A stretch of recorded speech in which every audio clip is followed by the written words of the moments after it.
wa mugabo we warongoreye Ngwino undebe sha wikoreye ishyiga, wikoreye ikigeragezo, wikoreye umwaku, wikoreye akasamutwe, wagira ngo wacumuye ku Mana, waranacumuye wa mugabo. Irukana ishyano, irukana umwaku mu rugo, irukana isereri, irukana ibisirani, irukana uwo ntago ari umugore, ni igisirani. Ngwino undebe si n'umugore. Yesu we Jesus, nkomeje kumirwa.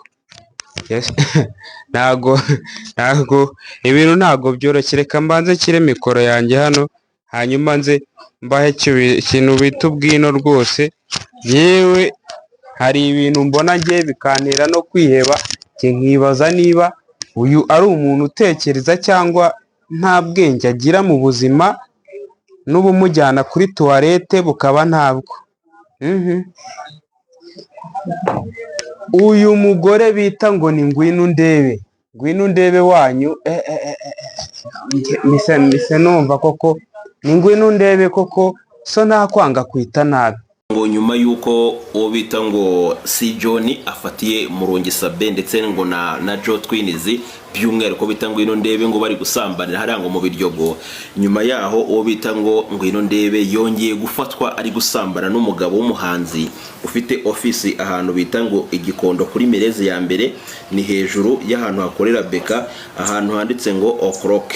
Wo ngubwo umuhanzi wakorera ufite ofisi, mu by'ukuri aho hantu umugore w'uwo muhanzi yaraje mu by'ukuri aje kwaka indezo cyangwa se aje kwaka minerivare bitewe no ku mwana wabo bari bamwirukanye ku ishuri. Ahageze ahasanga bita Ngwino ndebe ari kwambara ikariso, mu by'ukuri ngo ibintu bimaze kuza kuba babirangiza. Nkibaza ngo ese ubundi ni ikihe kibazo Ngwino ndebe kano kanya afite ku buryo ahora mu bintu nk'ibyo ngibyo mu by'ukuri bidasanzwe.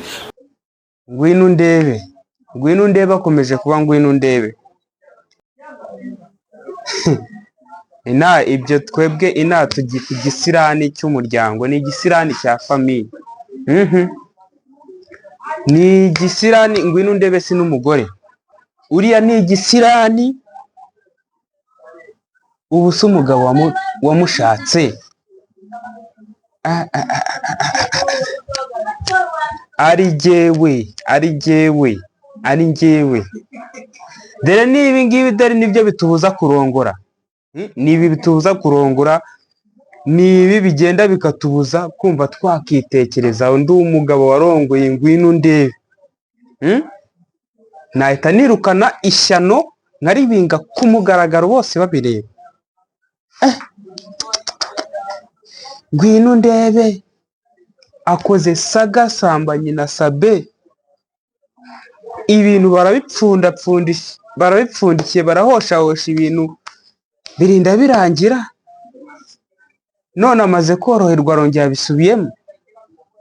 Uyu ni umugore, ni icyago, ni igiki?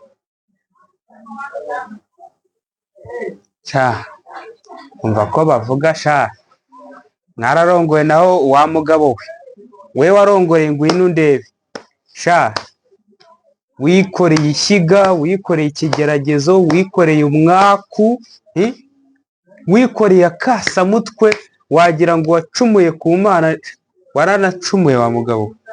Ntago ari gusa, wa mugabo we warongoye Ngwino ndebe, waracumuye, uranacumura, urongera ukora ibyaha n'ibindi by'ubusa. Imana iguhaye umusaraba nyine nta kundi, ikorere uwo musaraba ujyana ugeze uyu ugomba kugera. Uwo si umugore, uwo si umugore, ni umuteramwaku, ni agahinda,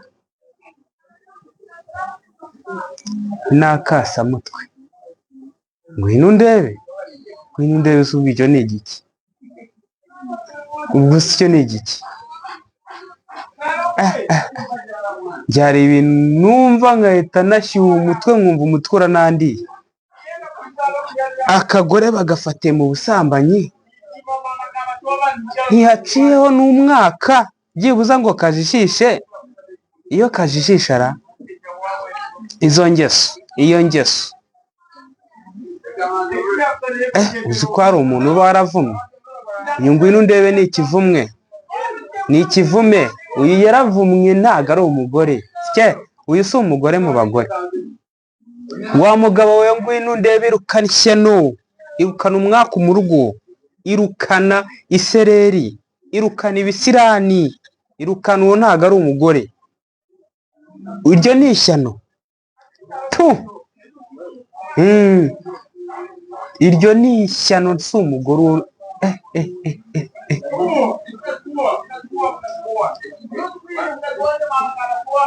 Avuye kuri Sabe. Aya